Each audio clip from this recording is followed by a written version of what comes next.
Temperatures are warming up across the area rapidly as we head for a pretty toasty day, but not as toasty as it's about to get. Skywatch Storm Tracker is high and dry right now.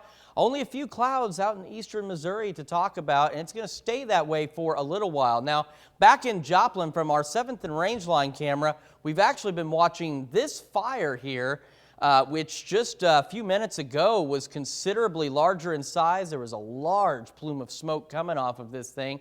We do know that Carl Junction fire crews are responding, and of course, we have a crew on the way, and we'll have the latest on our website at KOAMnewsnow.com. Current conditions, though, right now in Joplin at 7th and Rangeline, looking pretty decent. 85 degrees with a light south-southeast breeze. Minor heat index feels like 86, which is a good thing. Across the area, the same situation. You can see we're starting to push the upper 90s now in southeast Kansas, while the rest of us are sitting around the mid to lower 80s this afternoon. The dew point is out there, but it's not playing as significant a role in heat index values. So when you factor in these dew points, you can see temperatures actually aren't that far off of what the current one is. And that's a good thing. We'll take that. It may be hot, but at least it's not swelteringly hot. As we go through the rest of the evening, we will eventually reach the mid-90s. Parts of southeast Kansas may reach the upper 90s for highs. Cool off to 93 by 6, 87 by 8, 81 at 10, and 77 by midnight. All of us heading for overnight lows in roughly the upper 60s to lower 70s. So another good night to open the windows and let the air in and get the, what's the word I'm looking for? The stale air out of your house. Let it circulate a little bit. Temperatures will drop off, and then you can see by tomorrow we're pushing highs around 100 degrees under clear skies, maybe some passing clouds. So the future track, it may look a little broken until you see a few stray clouds work in. As you can see, as we go through this evening, maybe some passing clouds.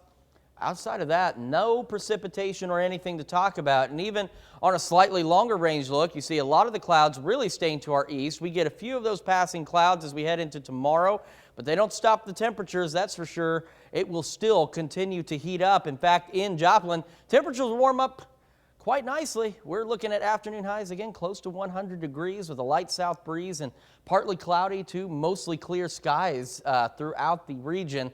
And it's going to stay that way. So let's talk about the weekend in detail. We're looking at a good high of about 100 degrees with post partly cloudy skies. 101 on Sunday under partly cloudy skies again. So sunny, hot. Few of those passing clouds, but it is great pool weather. Just make sure you take the sunscreen with you. Don't get burned like I did, because that was unpleasant. You may recall when I was scratching my back on everything the studio had to offer, and then Tanya had to do it.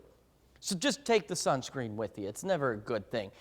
We deal with the triple digits over the next couple of days, all the way into Monday, and then you see we have a system coming in Monday, Tuesday, Wednesday. Not only does it bring us much needed rain chances, because we still need some rain to help with that drought, but it also brings temperatures down to the upper 80s for highs. Then we have a slight rebound on Thursday, and if we look at the long range right now, what we're seeing, another system on Friday with rain. Check out that high for mid-August, 78 degrees. We may not even make it into the 80s on Friday with this next system. And then by next weekend, it doesn't do a rapid return on temperatures either. So highs only pushing into the 80s by next weekend. Hopefully this pattern holds, because that's not bad considering that it's August. If we get through the next 2 or 3 days of triple digits, it's not going to be so bad after that. So let's just muster through. We mustered through July. We made it. I think we can make it through 3 days. For many communities, this is the last big hurrah for going to the pool anyway before school starts up. So yeah, so this weekend is the perfect perfect opportunity to do it. Yeah. Just don't forget the sunblock. No. Do not forget the sunblock. You do not want to be burned. And of course, there's other health concerns that go along with that as well, beyond just an itchy back. So always take the sunscreen if you're going to be outdoors, and even if you're not at the pool. If you're going to be outdoors for a long time, take the sunscreen. Yeah, wear light-colored, loose clothing. You know, there's ways to protect yourself. Exactly. All right, thanks, Chris.